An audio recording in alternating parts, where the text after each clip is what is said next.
another Let's Ask MSU episode. And right now, nandito tayo live na live sa University Gymnasium to witness again another interview kung ano ba ang kanilang mga edge as PE students na nag-aaral ng martial arts. Come on and let's find out. So we have one of the PE advisors, Sir Martin, with us right now. And ngayon tatanungin natin siya, Sir, ano ba ang sa tingin mong makukuha ng mga students mo sa pag-aaral ng martial arts? Itong martial arts natin sa MSU, inumpisa natin to yung mga year 2000 pa, no? We bring Taekwondo to MSU because as we all know that learning Taekwondo is very expensive.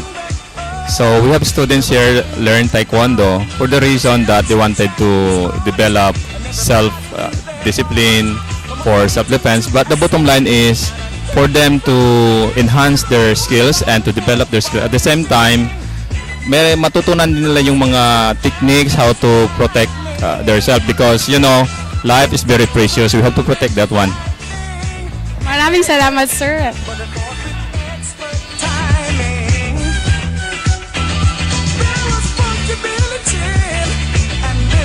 So we have here one of the Taekwondo players. What is your name, Kuya? Glenville Bautista, Course and college. BSBA Management. So, ano nga ba ang edge ninyo sa pag-aaral ng martial arts sa PE? Kung pan lang man, mas prefer na mo nga makatuon tanan siguro para sa tong last nga pangitabo god nga may pan nga babae. At least kung maprotektahan ninyo yung sarili, makakonpod mo nga makalikay pod mo sa mga anak nga sitwasyon do. That's all. Sige, salamat po, salamat. What is your name? I'm Gerald. So, what is your course and college? I'm from the College of Engineering with a course of BS, Bachelor in Science in Electronics and Communication Engineering. So, ano ba sa tingin mo ang edge mo sa pag-aaral ng martial arts? Martial arts makakatulong sa atin sa maraming bagay. Halimbawa na sa pagiging self-defense, especially na sa mga kababaihan. Matutulungan ito ang bawat isa na i-defend ang sarili nila sa mga masamang tao katulad ng mga babalita natin ngayon. No, marami na nangyaring mga krimen. So, sa pamagitan ng martial arts, natutulungan ang bawat isa na ipaglaban ang kanilang sarili para sa kanilang kaligtasan. So, thank you. What is your name, ate? I'm Anessa Manyes. What is your course and college? From BS Fisheries, major in aquaculture. So, sa tingin mo, ano po ang makukuha natin sa pag-aaral ng martial arts? Syempre, yung pinakauna, self-defense.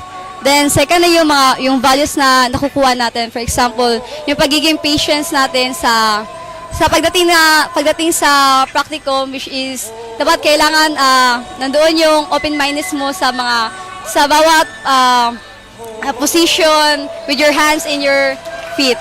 Then, yun. So, once again, thank you. Anong name niyo po? Jovi. So, what is your course and from what college? AB English of Social Sciences and Humanities. So, sa tingin niyo po, ano po ang inyong makukuha sa pag-aaral ng martial arts? Siguro for me, ang advantage talaga ng martial arts is that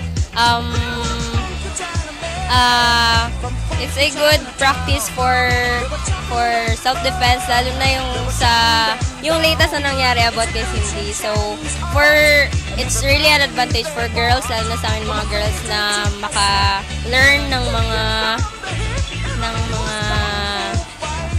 mga techniques for self-defense. There you have it. Thank you. Indeed, learning Taekwondo is a must for us, especially about the compounding problem of crime rates here in Jensen.